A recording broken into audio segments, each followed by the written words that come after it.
कपास की फसल के अंदर बहुत ज़्यादा जड़ी-बूटियाँ आती हैं, जिनमें चौड़े पत्ते वाली, लंबे पत्ते वाली और सारा साल रहने वाली जड़ी-बूटियाँ शुमार होती हैं। अगर इन्हें वक़्त पे ना कंट्रोल किया जाए तो पैदावार काफ़ी हद तक गिर जाती है और बहुत सारी बीमारियाँ जो कि जड़ी-बूटियों की वजह से आती हैं, वो भी फसल को काफ़ी ज़्यादा नुकसान देती हैं।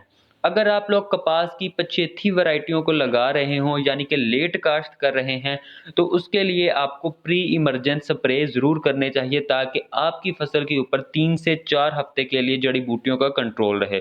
प्री इमर्जेंट स्प्रे में जो सबसे पहले स्प्रे को रखा गया है वो है पेंडिमेथलिन, जो मार्केट के अंदर प्रोल के नाम से सेल हो रही है।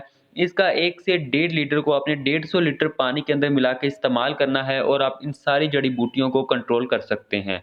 दूसरे नंबर पर है डुअल गोल्ड, जिसके अंदर एस मेटाक्लोर का साल्ट पाया जाता है। इसका 800 एमएल आपने 150 लीटर पानी के अंदर मिला के स्प्रे करना है, तो आप इन सारी जड़ी-बूटियों को कंट्रोल कर सकते हैं। अगर आपने कपास की वैरायटी को लगाया हुआ है और उसके ऊपर जड़ी-बूटियाँ हैं, तो उसे कंट्रोल करने के लिए आप सबसे पहले ग्लाइफोसेट का इस्तेमाल करें।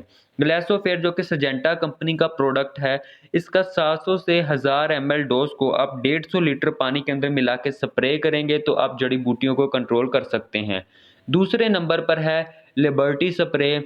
लिबर्टी स्प्रे के अंदर ग्लूफिनोसेट एल्युमिनियम का साल्ट पाया जाता है, जो कि ग्लाइफोसेट वैराइटियों के लिए बहुत ही बेस्ट है।